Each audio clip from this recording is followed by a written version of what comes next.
Ek is Marcus die apteker en jy staan besig om die tweede video van hierdie gewigsverlies kursus te kyk. Hierdie video is spesifiek oor hormone en jou metabolisme en hoe dit 'n rol speel by gewigsverlies. Baie mense dink gewigsverlies gaan net oor eet minder en oefen meer, maar daar's eintlik 'n baie belangrike faktor wat dikwels misgekyk word. Hoe jou liggaam energie verwerk en balanseer. Metabolisme, eenvoudig gestel, is die proses waar jou liggaam energie verbrand om jou in die gang te hou. Selfs as jy niks doen nie, net asemhaal of slaap, gebruik jou liggaam ook energie. Dit noem ons jou basale metaboliese tempo. Hoe vinnig of hoe stadig jou metabolisme werk hang af van verskeie faktore soos jou ouderdom, spiermassa en selfs jou hormonale balans. As jou metabolisme stadig is, kan dit baie moeilik wees om gewig te verloor, selfs al eet jy minder. Maar daar's daarom goeie nuus. Jy kan jou metabolisme herstel deur die regte kosse te eet, meer proteïene in te neem en slim keuses te maak oor wanneer jy eet. Nou kom ons praat oor die belangrikste hormone. Jou liggaam het sekere hormone wat direk beïnvloed hoe jou liggaam vet stoor en verbrand. Twee van die belangrikste is insulien en leptien. Insulien beheer jou bloedsuiker. Wanneer jy koolhidrate eet, verhoog jou insulien en dit sê vir jou liggaam om vet te stoor eerder as om dit te verbrand.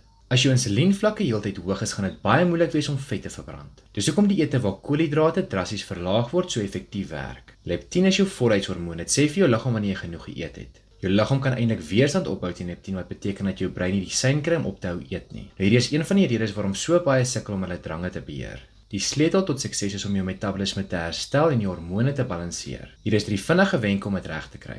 Eet meer proteïene.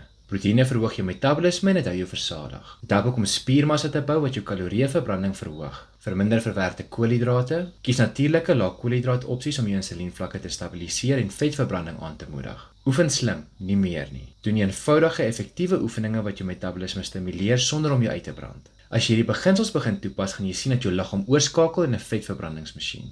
Ek weet dit kan ook bietjie ingewikkeld klink, maar dis waar ek en my span inkom. Ek het maaltydplanne en programme ontwerp om hierdie beginsels maklik en uitvoerbaar vir jou te maak. Jy hoef nie alles self uit te werk nie, ons doen dit vir jou. Jy kan meer hieroor leer deur op my profielafdeling te klik. In die volgende video gaan ons gesels oor die waarheid van kalorieë en hoekom dit nie net gaan oor eet minder nie, maar eerder om slimmer te eet.